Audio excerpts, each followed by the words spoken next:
Salut! Mihai Raviș m-a provocat să fac un unboxing la nou Kindle. N-am făcut chiar un unboxing, că n-am avut răbdare și am desfăcut, dar nu prea ai ce să vezi. Deci el vine, îl avem într-un cover, sigur că vine fără cover, coverul ți-l alegi. Mie îmi plac astea care sunt cu on-off automat.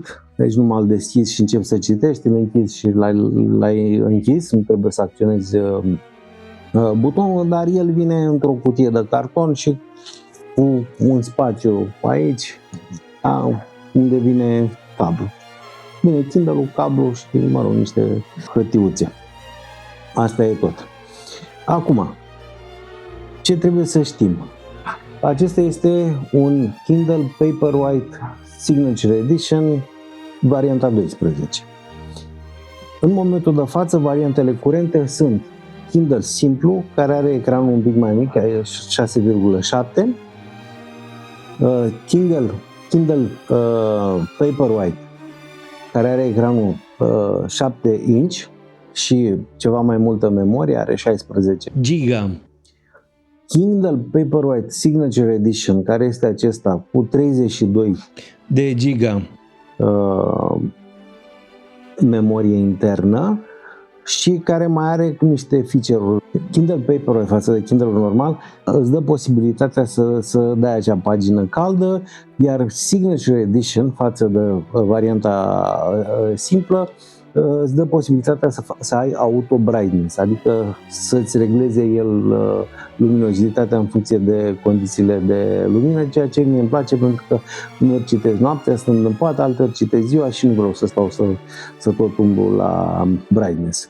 De asemenea, Signature Edition îți dă posibilitatea să încarci Kindle-ul cu un încărcător wireless, care nu este însă inclus. Ce vine inclus? Vine cu un USB-C, deci merge încărcat cu orice USB-C. Acesta este Kindle-ul Paperwhite vechi, cel din 2019, la el trec și varianta undeva 2018 probabil, 2017-2018.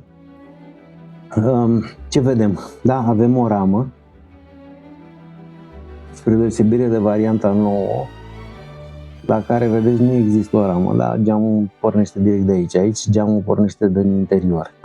Asta este o diferență. Sigur, asta e defect, nu mai merge, n-am cum să vă arăt cum arăta.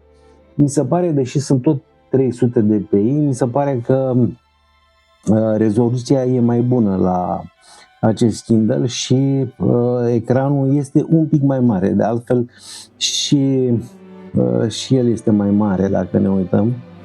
Dacă le punem una peste cealaltă, e un piculeț mai mare decât celălalt. Dacă îl deschidem,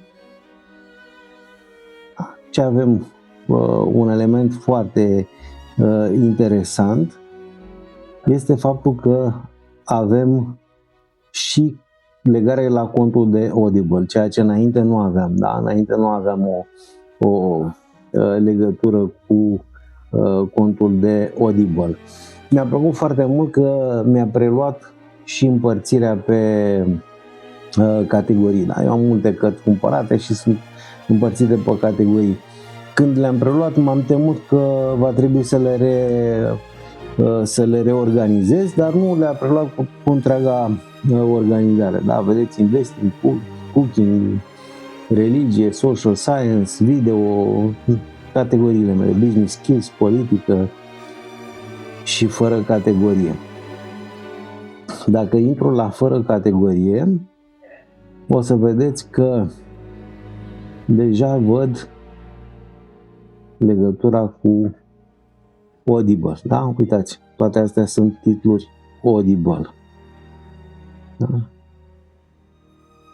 Și practic pot să ascult pe Kindle toate cărțile care le-am în format audio cu cască Bluetooth. Aici avem, iarăși foarte interesant și tipic pentru acest model de Signature Edition, da? Deci am acest dark mode pe care îl pot opri.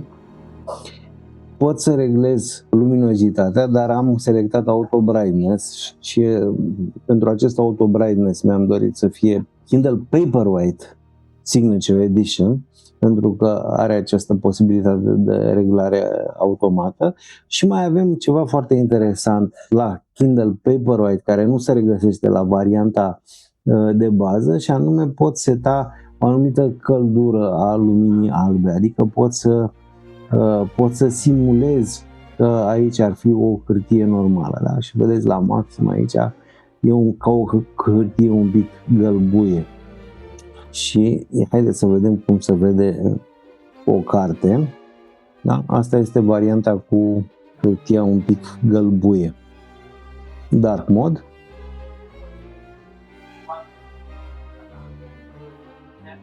Da? Sau pot să renunț complet și să fie complet alb. După dorință. Da? După cum vă place mai mult să citiți. Și cam asta este Kindle-ul nou. O caracteristică este partea din spate cauciucată, care oferă un grip mai bun, prindere mai bună a Kindle-ului, dar pentru mine nu contează, pentru că oricum îl țin în cover.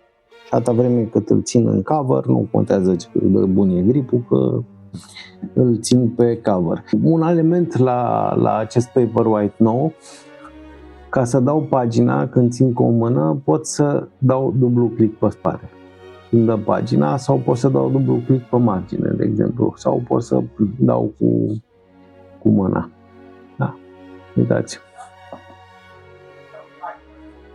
Sau tradiționalul.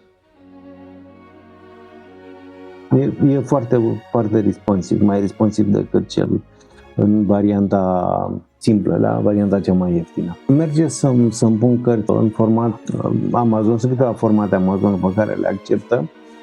Dacă aveți cărți în EPUB, de exemplu, doar vi le trimiteți la o adresă de e-mail care e specifică contului vostru și o luați după Amazon și le găsiți aici. Iată, am un titlu pe care l-am importat ieri, acest Supremacy AI chatbot and the race that will change the world.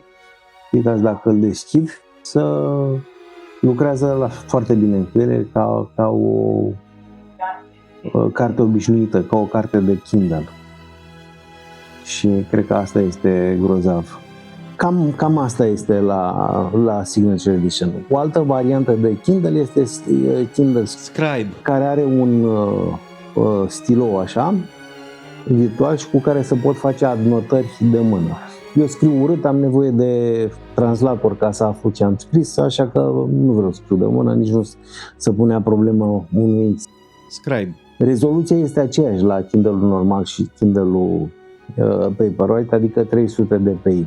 Dar parcă Kindle-ul Paperwhite se vede un pic mai bine decât varianta cealaltă, însă diferențele sunt foarte mici, sunt sigur că nu e un criteriu important. Mai există o variantă nouă, Kindle Color, unde e același e-ink, numai că nu e numai alb-negru, este și lui cu câteva culori.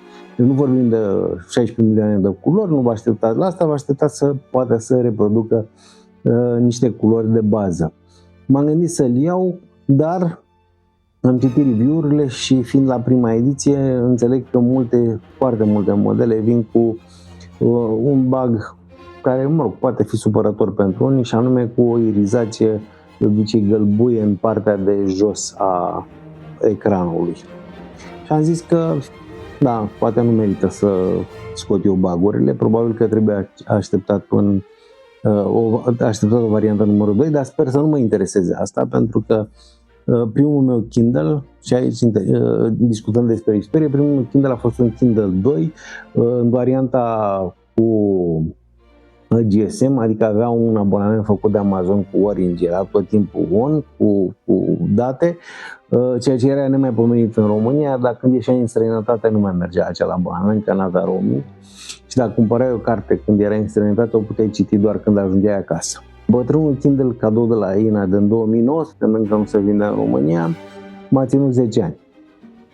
Chiar ceva mai mult de 10 ani. Cel de-al doilea Kindle, pe care l-am cumpărat în 2019 de la un coleg de serviciu, care nu mai folosea, deci e varianta undeva, nu știu, 2018-2017.